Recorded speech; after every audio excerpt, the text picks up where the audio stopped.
સુરતના સચિનના હોજીવાલા વિસ્તારમાં શ્રમજીવી પરિવારમાં એક 10 વર્ષનો બાળક પહેલા માળેથી નીચે પટકાતા મોત નીપજ્યું હતું। બાળકના મોતથી પરિવારમાં માતમ છવાયો હતો।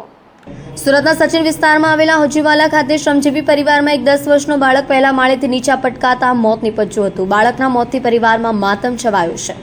10 વર્ષનું બાળક પહેલા માળેથી પડતા મોત મામલે પોલીસ ઘટના સ્થળે દોડી આવી હતી અને બાળકના મૃતદેહને લઈ પીએમ અર્થે હોસ્પિટલ મોકલી આપી અકસ્માત નો ગુનો દાખલ કરી તપાસ હાથ ધરી હતી। માસૂમ બાળકનું મોત થતા પરિવાર પર આપ ફાટી પડ્યું હતું।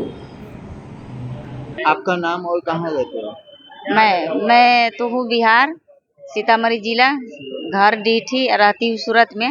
सूरत सचिन सोमनाथ साइड हवदी वाले में 18 नंबर। जी क्या हुआ?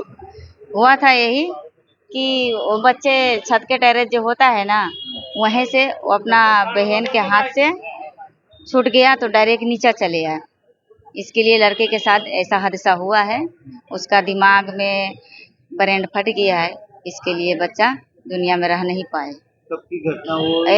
कल घटना हुआ कम से कम 7:30 बजे करीब शाम को। कहाँ ले गए थे और कहाँ से कहाँ तक गए? वहाँ यहाँ से रूम से गए सचिन, यहाँ सचिन समर्पण में, वहाँ से रेफर करिए तो मैं सूरत बड़ा सिविल में लाके यहाँ एडमिट किए। जी यहाँ लाए तो डॉक्टर साहब बता रहे थे समस्या गंभीर है, लेकिन मेहनत मैं कर रहा हूँ, देने वाले ऊपर वाले हैं, भाग भरोसा अपना है। लेकिन डॉक्टर साहब ने बहुत कोशिश किए हैं, लेकिन बच्चा अब दुनिया में रह नहीं पाए। 6:30 बजे के करीब में बच्चे ने गुजर गए। लोगों को मैं यही कहना चाहती हूँ कि लोगों अपने भाई बहने अपने बच्चे अपना बच्चा और बच्ची को ख्याल रखिएगा, बस।